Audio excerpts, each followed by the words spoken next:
Everyone laughed when a widow challenged the richest rancher in Texas. Nobody was laughing 6 months later.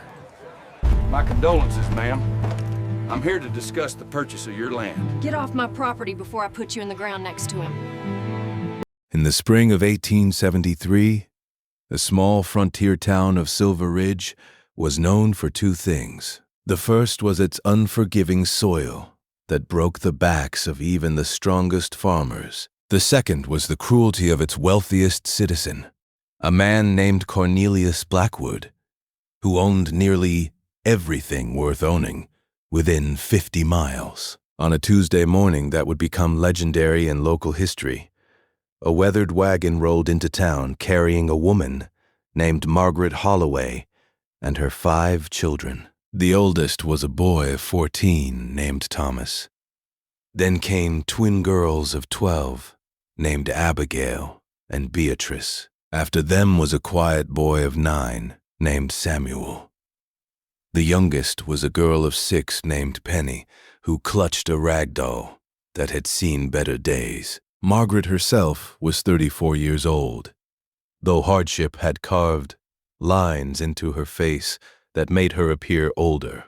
Her husband Daniel had died 3 months earlier from a fever that swept through their homestead, 200 miles east. He left behind nothing but debts and a family with nowhere to go.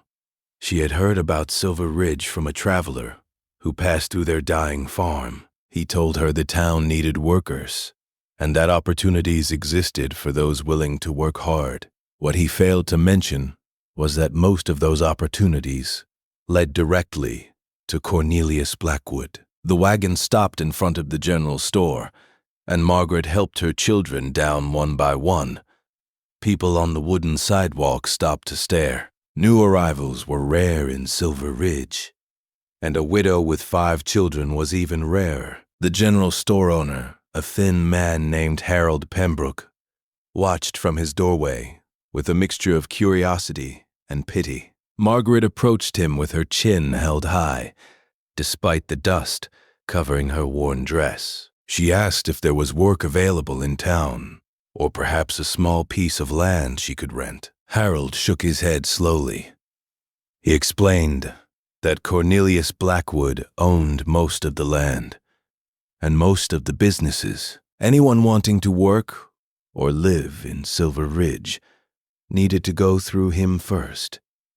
Margaret thanked the store owner and asked where she might find this Cornelius Blackwood. Harold pointed toward the largest building in town, a 2-story structure with white columns that seemed entirely out of place in the dusty frontier settlement. That was the Blackwood estate, he said, and Mr. Blackwood could usually be found there counting his money and making life difficult for everyone else. Margaret gathered her children and walked toward the white-columned building. She had dealt with difficult men before. Her own father had been stern and demanding. She believed she could negotiate fair terms for honest work. She was wrong. Cornelius Blackwood received her in a parlor filled with expensive furniture that had been shipped from cities back east. He was a heavy man with small eyes that seemed to calculate the value of everything they looked upon. When he saw Margaret and her 5 children, those eyes lit up with something that resembled opportunity. He listened to her story without interruption. When she finished explaining her situation and her willingness to work, he leaned back in his chair and made her an offer that left her speechless. Her husband's debts had followed her, he explained. A letter had arrived just last week from creditors back east. They had sold the debt to a collection agency, and that agency had sold it to him. She owed him $473. The letter he produced looked official, though Margaret had no way of knowing if it was genuine. She had no money to pay such a debt. Everything she owned was in that wagon outside. Cornelius smiled and made his proposal. He would pay $500 to clear her debt entirely. In exchange, she would sign a contract binding her to work in his household for 7 years. Her children would also work according to their abilities. He would provide food, shelter, and clothing. At the end of 7 years, she would be free to go. Margaret felt the walls closing in around her. She had heard of such arrangements. Some called them contracts. Others called them something closer to ownership. She asked for time to consider the offer. Cornelius denied her request. He explained that accommodations in Silver Ridge were expensive, and she had no money. Her children looked hungry. Night was approaching. She could sign the contract and have beds and hot meals within the hour. Or she could take her chances in the wilderness with 5 children and no provisions. Margaret looked at her children. Thomas stood tall and tried to appear brave, but she could see the fear in his eyes. The twins held hands, as they always did when frightened. Samuel stared at the floor. Little Penny tugged at her mother's skirt, asking in a small voice if they could please eat something soon. Margaret signed the contract. That night, her children slept in a small servant's quarters behind the main house. They had eaten hot stew and fresh bread. They had warm blankets for the first time in weeks. Margaret stayed awake all night, staring at the ceiling, planning. The townspeople of Silver Ridge watched over the following weeks as the Holloway family settled into their new circumstances. Margaret worked as a housekeeper in the main estate. Thomas was sent to work in the stables. The twins helped in the kitchen. Samuel tended the gardens. Even little Penny was given small tasks, carrying messages and fetching items. Cornelius Blackwood treated them no better or worse than his other contracted workers. He was demanding, dismissive, and constantly reminded everyone that he owned their labor and their time. But Margaret was watching. Every day, she observed how his household operated. She noticed which business partners came to visit. She listened to conversations she was supposed to ignore.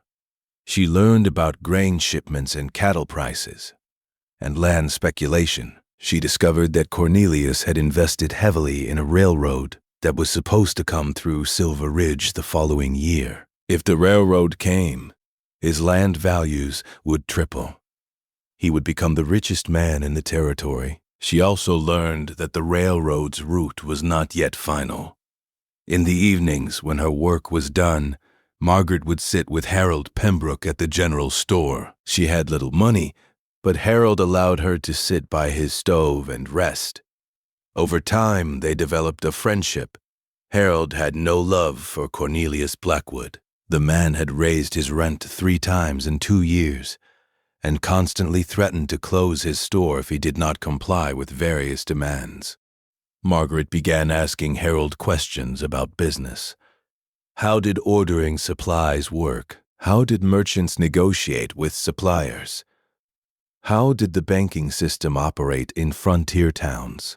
Harold, grateful for the company and impressed by her sharp mind, explained everything he knew. Months passed. Margaret continued her work in the Blackwood household without complaint. She earned a small weekly allowance as specified in her contract, and she saved every penny. Her children worked hard and grew stronger.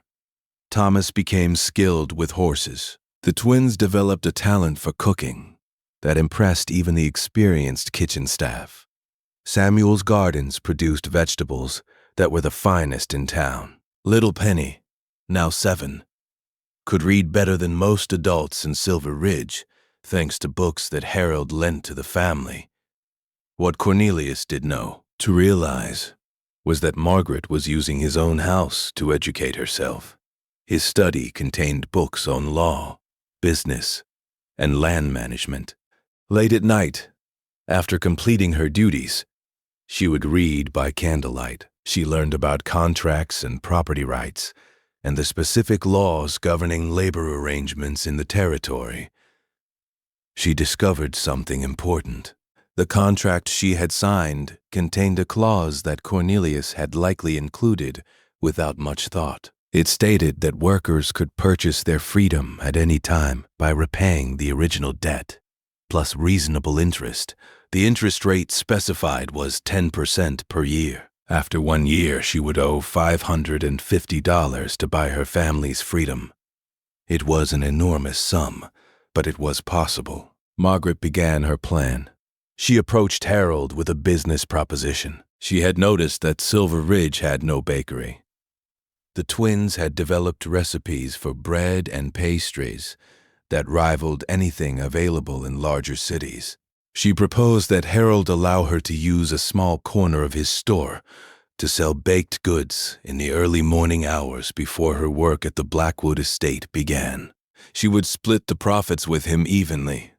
Harold agreed. The bakery operation began small. Margaret and the twins would wake at 4 in the morning, walk to the general store, and bake until 6:30. Then they would rush back to the estate to begin their contracted work. It was exhausting, but the bread sold well. People who had tasted nothing but hard biscuits for years lined up for fresh loaves and sweet rolls. The profits grew. Margaret saved everything. She noticed something else during her time in the Blackwood household. Cornelius was not as wealthy as he pretended to be. He had borrowed heavily to buy land, betting everything on the railroad coming through town. If the railroad chose a different route, he would be ruined. She heard him arguing with his banker during a meeting she was supposed to be too busy cleaning to notice. Margaret made a decision that would change everything. She wrote a letter to the railroad company. In it, she introduced herself as a concerned citizen of Silver Ridge and asked for information about the proposed route. She explained that many families were making important decisions based on rumors, and factual information would be greatly appreciated. To her surprise, she received a response 6 weeks later. The railroad company was indeed considering Silver Ridge as a stop on their new line, but they had concerns. They needed assurances that the town could provide adequate supplies, particularly food and grain, for the workers who would build the line. They had heard that one man controlled most of the resources in Silver Ridge, and they preferred to work with towns that had diverse business communities. Margaret wrote back. She explained that Silver Ridge had a growing business community with multiple independent operators. She mentioned the bakery and suggested that other businesses would certainly emerge if the railroad showed genuine interest. The correspondence continued. Margaret never lied, but she presented Silver Ridge in the most favorable light possible. She gathered signatures from other townspeople who were eager for the railroad to arrive. She organized them, encouraged them, and helped them see that standing together was more powerful than standing alone. Cornelius knew nothing of these letters. He continued to treat Margaret and her family as barely visible servants. He never considered that the woman scrubbing his floors might be reshaping his future. 1 year after signing her contract, Margaret walked into the Blackwood estate parlor and requested a meeting with Cornelius. He was annoyed by the interruption, but he agreed to see her briefly. Margaret placed a cloth bag on his desk. Inside was $550. She had saved $200 from the bakery and had borrowed the rest from Harold, who believed in her completely. She demanded her family's release according to the terms of the contract. Cornelius was stunned. He examined the contract, searching for a way to deny her request, but the language was clear. He had no choice but to sign the release documents. Margaret Holloway and her 5 children walked out of the Blackwood estate as free people exactly 1 year after they had walked in. But she was not finished. The following month, a letter arrived in Silver Ridge from the railroad company. They had chosen Silver Ridge for their new line. However, they would not be working with Cornelius Blackwood. They had established a supply contract with a new business consortium called the Silver Ridge Cooperative, organized by a woman named Margaret Holloway. The consortium included Harold Pembroke, the general store owner. It included the blacksmith, who had been paying inflated rent to Cornelius for years. It included the feed mill operator, the livery stable owner, and a dozen other small business owners who had quietly joined forces under Margaret's leadership. The railroad contract was worth more money than Cornelius had made in the previous 5 years combined, and none of it would go to him. Cornelius tried to intervene. He threatened lawsuits.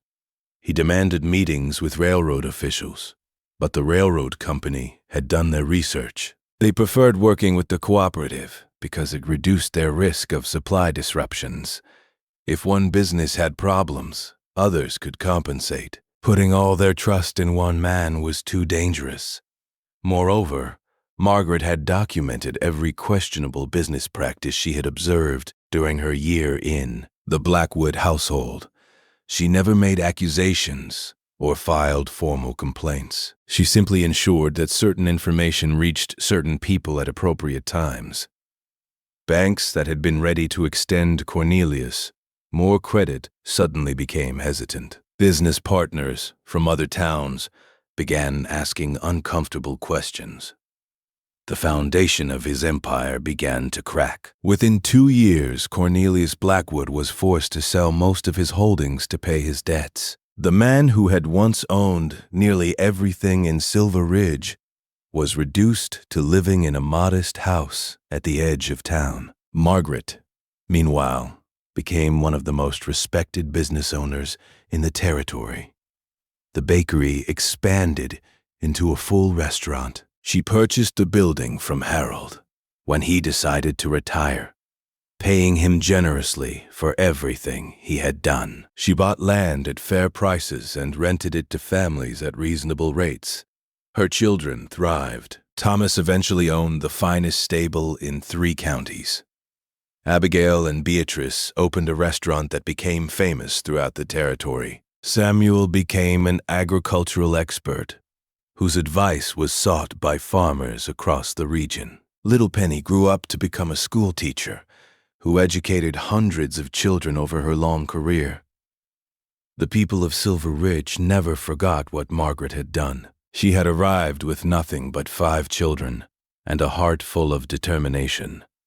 She had been underestimated, dismissed, and treated as property. Yet she had outworked, outplanned, and outthought the most powerful man in town. Years later, when travelers asked about the prosperous woman who seemed to command such respect throughout the community, townspeople would tell them the story. They called it the tale of the widow's revenge, though Margaret herself never used that word.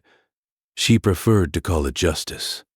When Margaret Holloway passed away, at the age of 78, hundreds of people attended her funeral. Her children and grandchildren surrounded her grave, as the minister spoke of a life well lived. Among the mourners was an elderly man who stood quietly at the back of the crowd. He was thin now, his expensive clothes long since replaced by simple garments. Cornelius Blackwood had come to pay his respects to the woman who had beaten him so completely and so fairly that he could not even bring himself to hate her. He had spent his final years watching her succeed and had slowly come to understand something important. She had never tried to destroy him. She had simply refused to let him destroy her. The difference was everything. As the funeral ended and people began walking back to town, Cornelius approached Margaret's oldest son, Thomas.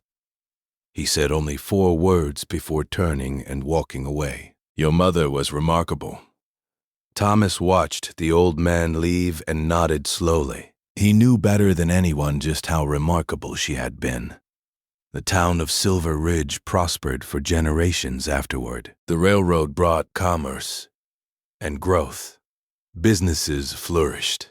Families built good lives. And in the center of town, near the original location of the bakery where it all began, stood a small bronze statue of a woman with 5 children gathered around her. The plaque at the base contained a simple inscription: Margaret Holloway. She paid her debts and collected her due. Nobody who read those words ever forgot them.